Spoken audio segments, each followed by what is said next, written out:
प्रिय दर्शकों और श्रोताओं, जय सिया राम, जय श्री कृष्ण। कार्तिक मास महात्म्य में कथा, जी हाँ, 11वां अध्याय से लेकर के 15वें अध्याय तक 5 अध्याय आप लगातार श्रवण कीजिए। नारद जी बोले, इंद्रादि देवता दैत्यों को फिर आता देख भयभीत हो विष्णु भगवान की स्तुति करने लगे। कच्छ मच्छ आदि रूप धारण कर भक्तों के दुखों को दूर करने वाला ब्रह्मा विष्णु शिवादि रूप में जगत की उत्पत्ति करने वाले तथा गदा शंख पद्म और खड्ग धारण करने वाले आपके लिए हमारा नमस्कार है। हे असुर निकंदन गरुड़ नायक, पीतांबरधारी, यज्ञादि क्रियाओं के भोक्ता, अविकारी, शरणागत त्राता, हम आपको बार बार नमस्कार करते हैं। दैत्यों से संतापित मनुष्य के दुखों को ध्वंस करने के लिए वज्र रूप तथा शेष नाग की सैया पर शयन करने वाले सूर्य चंद्रमा रूपी 2 नेत्रधारी आपको बार बार नमस्कार है। नारद जी बोले, इस प्रकार दैत्यों के नाश करने वाले विष्णु भगवान ने देवताओं के संकट को जान लिया। तब क्रोध से खिन्न होकर शीघ्र ही गरुड़ पर सवार हो लक्ष्मीपति दीनानाथ प्रभु लक्ष्मी से बोले, तेरा भ्राता जलंधर देवताओं को दुख देता है, इससे मुझे उन्होंने बुलाया है, सो मैं युद्ध के लिए जाता हूँ। लक्ष्मी बोली, हे प्राणनाथ, मैं आपकी प्यारी हूँ, फिर मेरे भ्राता को आप संग्राम में क्यों मारोगे? श्री भगवान बोले, शिवजी के अंश से पैदा ब्रह्मा के वरदान और तेरी प्रीति से ये जलंधर हमारे मारने योग्य नहीं है, तथापि मुझे देवताओं के लिए कुछ करना ही होगा। नारद जी बोले, यह कहकर गरुड़ पर बैठकर वह देवता जहाँ स्तुति कर रहे थे वहां पधारे। इसके बाद गरुड़ के छोटे भ्राता गरुड़ के पंखों की वायु से बबूला और जैसे उड़ाए गए वे सभी दैत्य आकाश में मेघों की तरह भ्रमण करने लगे। जलंधर दैत्यों को वायु पीड़ित देखकर आकाश में विष्णु के पास गया। वहां बड़ा भारी युद्ध हुआ। विष्णु ने बाणों से दैत्य के ध्वजा छत्र घोड़ा काट दिए और एक बाण उसके हृदय में मारा है। उस दैत्य ने भी गरुड़ के माथे में गदा मारकर उसको पृथ्वी पर गिरा दिया। विष्णु ने हंसकर उसकी गदा काट दी। तब उसने विष्णु के हृदय में जोर से घूंसा मारा। वे दोनों जब मल्ल युद्ध करने लगे तो उनकी भुजा और घोंटों की मार से पृथ्वी शब्दायमान हुई। वे दोनों अच्छी तरह युद्ध करने लगे। तब मेघ जैसी गंभीर वाणी से दैत्यराज ने विष्णु भगवान बोले, मैं तेरे पराक्रम से प्रसन्न हुआ, तू वर मांग, नहीं देने योग्य भी वरदान मैं तुमको दूंगा। जलंधर बोला, हे भावुक, जो आप प्रसन्न हो तो मेरी बहन लक्ष्मी और अपने गणों सहित मेरे घर में रहो। नारद जी बोले, बहुत अच्छा कहकर भगवान देवगणों और लक्ष्मी समेत जलंधर के पुर में पधार गए। महाबली जलंधर उन देवताओं को दैत्यों को सौंप पृथ्वी पर आया। देवता गंधर्व सिद्ध तथा रत्न के समान उत्तम वस्तुओं को अपने अधिकार में करके तथा देव गंधर्व सिद्ध सर्प राक्षस मनुष्य इनको अपने में ही राज्य बसाकर वह त्रिलोकी का राज्य करने लगा। वह पिता तुल्य धर्म पूर्वक अपनी प्रजा को पालन पूर्वक करता था। मैं एक समय उसके राज्य का वैभव सुनकर उसे देखने तथा वहां रह रहे भगवान के दर्शन हेतु उनकी राजधानी जा पहुंचा। इस प्रकार से 11वें अध्याय का यहीं पर विश्राम। 12वां अध्याय प्रारंभ। नारद जी बोले, उस दानवेंद्र राजा ने विधि पूर्वक मेरा पूजन करके हंसकर कहा, हे ब्राह्मण, आप कहाँ से आए हैं? कहीं कोई अच्छी वस्तु देखी है जिसके लिए आप आए हो? आज्ञा करिए। नारद जी बोले, हे दैत्येंद्र, मैंने एक समय कैलाश पर्वत पर जाकर वहां पार्वती के साथ बैठे हुए शिव जी को देखा। 10,000 योजन चौड़ा वह कैलाश पर्वत है। वहां अनेकों कल्प वृक्ष और कामधेनु है और चिंतामणियों से वह भूमि प्रकाशित है। उसे देखकर मुझे आश्चर्य हुआ कि तीनों लोकों में इनके समान रिद्धि कहीं है ही नहीं।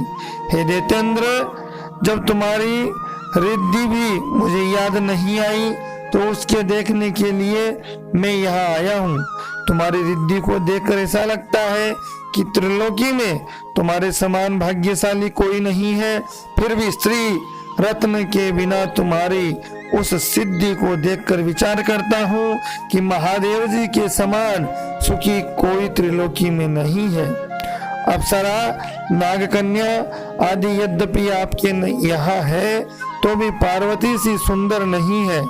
जिसकी सुंदरता रूपी समुद्र में डूबकर ब्रह्मा जी ने पार्वती जैसी अनेक अप्सराओं को बनाया, परंतु उसके रूप के समान कोई अप्सरा न हुई। स्त्री रत्न के भोगने वाले महादेव जी का वैभव श्रेष्ठ है, ऐसे कही के जब मैं वहां से चल दिया तब वह दैत्यराज उसके रूप को सुन कामदेव से पीड़ित हो गया। तब भगवान की माया से मोहित होकर सिंह के पुत्र राहु को उसने महादेव जी के पास भेजा। उज्ज्वल चंद्रमा के समान कैलाश को क्षीण चंद्रमा की तरह अपने काले रंग से रंगकर वह राहु वहां गया। नंदी से निवेदन करने के बाद वह राहु महादेव जी के पास पहुंचा और बोला, हे वृषध्वज, त्रिलोकी के स्वामी रत्नेश्वर जलंधर की आज्ञा सुनो। शमशान निवासी हाड़ों की माला पहने हे दिगंबर, तुमको हिमालय की बेटी ऐसी सुंदर स्त्री किस कारण से मिली? मैं रत्नों का स्वामी हूँ, वह स्त्रियों में रत्न मेरे ही योग्य है, तुम जैसे भिखारी के योग्य नहीं है। नारद जी बोले, राहु के ऐसा कहते ही महादेव जी की भ्रुकुटी से भयंकर जैसा एक पुरुष पैदा हो गया। सिंह के समान जिसका मुख है, लहलाती जीभ है, नेत्रों में ज्वाला, ऊपर के केस है, सूख शरीर है, ऐसे वह दूसरा नरसिंह लगता था। जब वह राहु को पकड़ के खाने लगा तब शिवजी ने इसका निषेध किया कि वह मारने योग्य नहीं, यह दूत है और पराधीन है, छोड़ दो। यह वचन सुनकर राहु को आकाश में छोड़ दिया। फिर महादेव जी की उस पुरुष से प्रार्थना की। पुरुष बोला, मुझको बहुत भूख लगी है, हे देव मैं क्या खाऊं? शिवजी बोले, तू अपने हाथ पैर का मांस खा ले। नारद जी बोले, शिवजी की आज्ञा से उस पुरुष ने अपने हाथ और पांव का मांस खा लिया। अब उसका केवल सिर ही बाकी रहा। यह देखकर शिव जी प्रसन्न होकर उस भयंकर पुरुष से बोले, हे कीर्ति मुख, तू सदा मेरे द्वार पर रहे। नारद जी बोले, उस दिन से कीर्ति मुख देवताओं के द्वार पर रहने लगा। जो पहले कीर्ति मुख का पूजन नहीं करते उनका पूजन वृथा है। उससे छोड़ा गया। राहु बर्बर स्थल पर गिरा, इससे बर्बर नाम से प्रसिद्ध है। फिर उस राहु ने अपना द्वितीय जन्म समझकर जलंधर के पास जाके ये सब बातें कही है। और इसी प्रकार से 12वां अध्याय यहीं पर विश्राम। 13वां अध्याय प्रारंभ। नारद जी बोले, जालंधर राहु की इन बातों को सुनकर क्रोधित हो अपने दैत्यों को साथ लेकर जल्दी जल्दी चल दिया। जल्दी के कारण उसका मुकुट पृथ्वी पर गिर गया और आप भी फिसल पड़ा। दैत्यों की सेना के सैकड़ों विमान आकाश में से छा गए जैसे वर्षा ऋतु में बादल। तब उसको आता हुआ देखकर इंद्रादि सब देवता छिपकर शिव जी के पास गए। बोले, हे स्वामिन, देवताओं की इस विपत्ति को क्या आप नहीं जानते हो? आप जलंधर का वध करके हमारी रक्षा करो। इस प्रकार देवताओं के वचन को सुनकर महादेव जी ने हंसकर विष्णु भगवान को बुलाया और कहा कि आपने संग्राम में जलंधर को क्यों नहीं मारा? अपने वैकुंठ को छोड़कर उसके घर क्यों जा बसे हो? विष्णु भगवान बोले, आपके अंश से उसका जन्म है और लक्ष्मी का भ्राता है, इसलिए उस दैत्य को नहीं मारा, आप ही मारिए। शिव जी ने कहा, यह बड़ा तेजस्वी है, इन शास्त्रों से मेरे हाथ से नहीं मरेगा। इससे सब देवताओं सहित अपने तेज का अंश मुझे अस्त्र बनाने के लिए दो। नारद जी आगे बोले। तब सबने अपने अपने तेज दिए, वे मिलकर एक हो गए। फिर महादेव जी ने भी अपना तेज छोड़ दिया।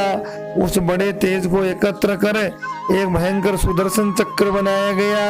बाकी बचे तेज से इंद्र ने भी वज्र बनाया, किंतु जब करोड़ों हाथी रथ सेना समेत जलंधर कैलाश के पास की भूमि में दिखाई दिया, उसको देख सब देवता जैसे आए वैसे ही छिप चले गए।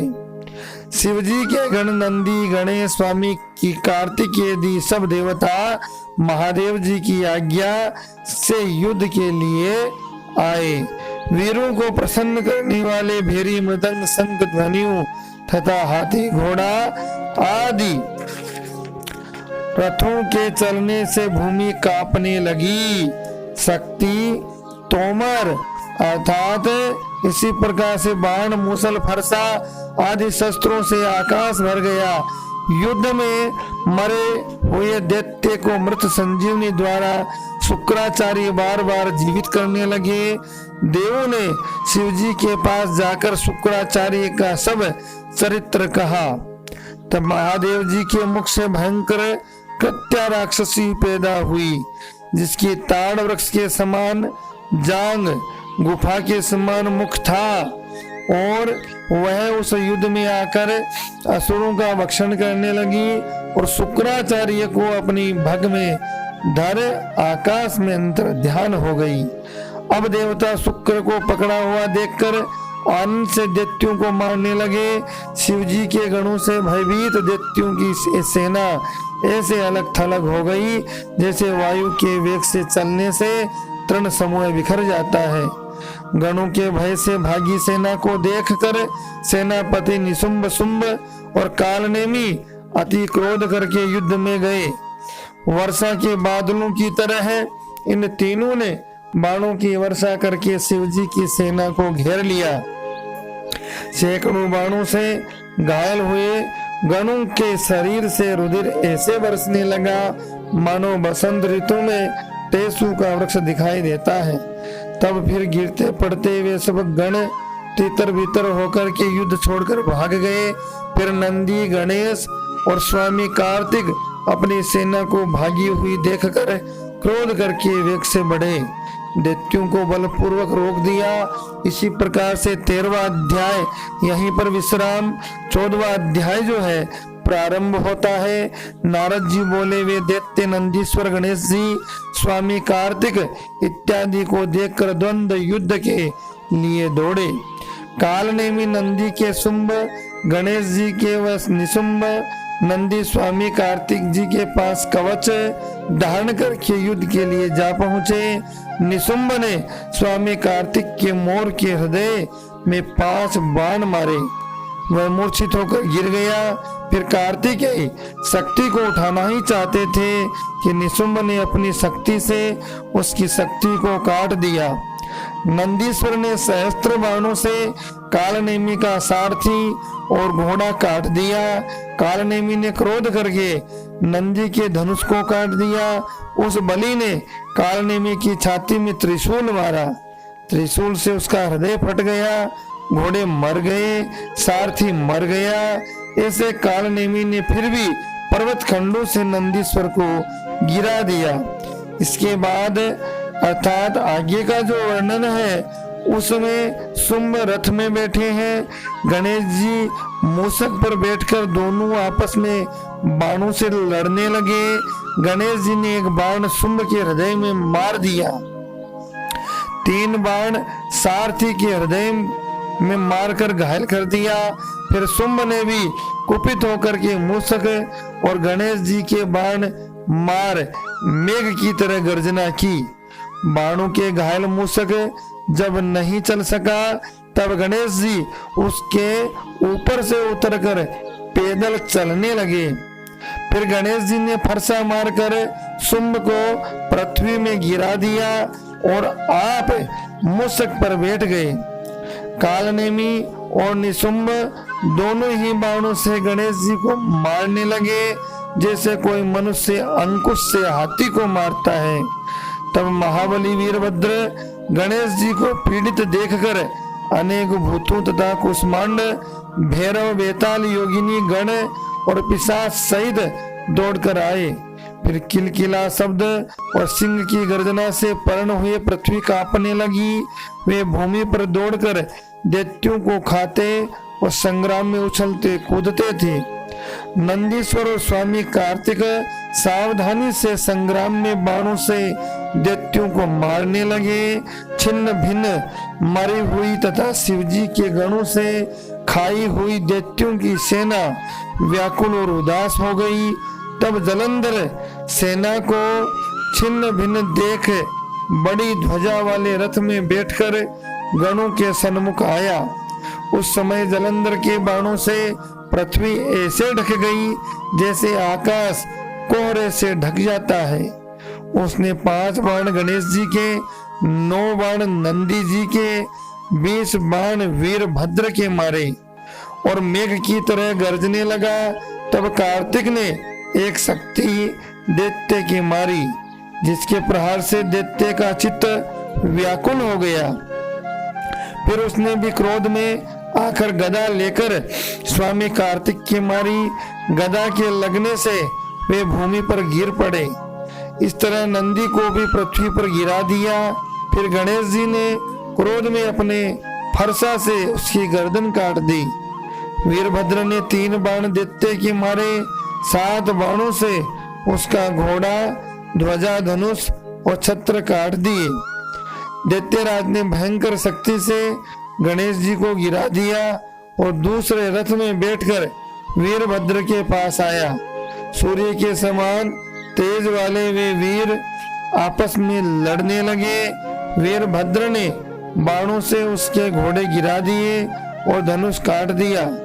तब जलंधर परिग लेकर दौड़ा। नारद जी बोले, उस दैत्य ने वह परिग वीरभद्र के मस्तक पर मारा, जिससे उसके मस्तक से लहू गिरने लगा और पृथ्वी पर लहू गिर पड़ा। और इसी के साथ यह अध्याय भी संपन्न। 15वां अध्याय प्रारंभ। नारद जी बोले, शिवजी के गण वीरभद्र को गिरा देखकर भय से चिल्लाते हुए शिवजी के पास गए। कोलाहल सुनकर शिवजी बेल पर चढ़कर हंसते हुए संग्राम में आ गए। उनको आते देखकर उनके गण सिंह सी गर्जना करते हुए दैत्यों को बाणों की वर्षा करके मारने लगे। महादेव जी को देखकर दैत्य ऐसे भाग गए जिससे कार्तिक वर्ती को देखकर पाप भाग जाते हैं। जालंधर अपने दैत्यों को भागते देखकर बाणों को छोड़ता हुआ महादेव जी के ऊपर दौड़ा। शुंभ निशुंभ अवमुख कालनेमी बलाहक खंग रोमा प्रचंड घस्मर इत्यादि उसके साथ थे। शिवजी ने अपनी सेना को बाणों से ढका देखकर दैत्यों के बाणों को काटकर अपने प्रचंड बाणों से उन्हें व्याकुल कर दिया और अनेक दैत्य पृथ्वी पर गिरा दिए। उन्होंने खट बाण से बलाहक दैत्य के सिर के 2 टुकड़े कर दिए। घस्मर दैत्य को फांसे से बांधकर भूमि पर गिराया। कुछ दैत्य बैल के सिंग से मारे गए। शेष असुर ऐसे भागे जैसे सिंह पीड़ित हाथी भागता है। फिर क्रोध युक्त जलंधर वज्र के समान शब्दों से युद्ध में शिवजी से बोला, हे जटाधर, हे शिव शंकर, अब तुम मेरे साथ युद्ध करो। नारद जी बोले, यह कहकर जलंधर ने महादेव जी पर पहले एक साथ 70 बाण से अपनी गदा का प्रहार किया। महादेव जी ने हंसकर अपने बाणों से उसके बाणों को काटकर उसकी गदा के टुकड़े टुकड़े कर दिए। फिर क्रोध करके फरसे से क्षणग रोमा का सिर तथा ध्वजा छत्र काट दिए। यह वह आयुधहीन होकर जब मुष्टि प्रहार करने को बढ़ा तो शिवजी ने बाण मारकर उसको एक कोस हटा दिया। जालंधर ने शिवजी को अधिक बली समझकर उनको मोहित करने वाली गंधर्वी माया रची। फिर क्या था, गंधर्व अप्सराएं गाने लगी और नाचने लगे, मृदंग बजाने लगे। उस शास्त्रीय को देखकर महादेव जी नींद से मोहित हो गए, हाथ से गिरते हुए अस्त्रों को भी भूल गए। तब जलंधर में शुंभ और निशुंभ को छोड़ 10 भुज 5 भुज 5 मुख 3 नेत्रों जटाओं को धारण करके शिव रूप बना बेल पर बैठ गया। पार्वती जी रुद्र को आया जानकर सखियों के बीच से उठकर दर्शन के लिए आई। तब उसने सुंदर पार्वती को देखकर वीर्य छोड़ दिया और जड़ हो गया।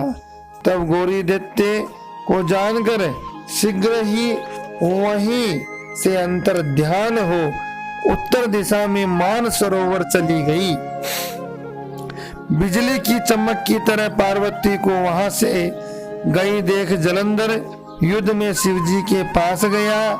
पार्वती जी ने उसी समय विष्णु का स्मरण किया। सो ही विष्णु ने पास आकर उन्हें दर्शन दिया। पार्वती बोली, हे विष्णु, जलंधर दैत्य का किया दुर्मति का कर्म क्या आपको नहीं मालूम है?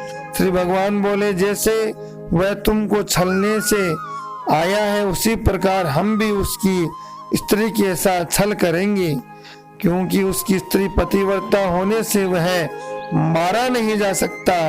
नारद जी बोले, विष्णु भगवान यह कहकर जलंधर के नगर को गए और रुद्र गंधर्व समेत युद्ध में स्थित रहे। दैत्य की माया हटने और शिवजी को बोध हुआ। महादेव जी ने क्रोध युक्त हो जलंधर पर चढ़ाई करी। तब उस दैत्य ने भी शिवजी को बाणों की वर्षा से ढक दिया। इस प्रकार से 15वां अध्याय यहीं पर विश्राम लेता है। 16वें अध्याय से कथा का अगला भाग आप अगले वीडियो में सुनेंगे। वीडियो चैनल को आप लाइक शेयर सब्सक्राइब कीजिए, बेल आइकन को भी प्रेस कीजिए। अपना स्नेह प्रेम इसी प्रकार देते रहें। जय सिया राम, जय श्री कृष्ण।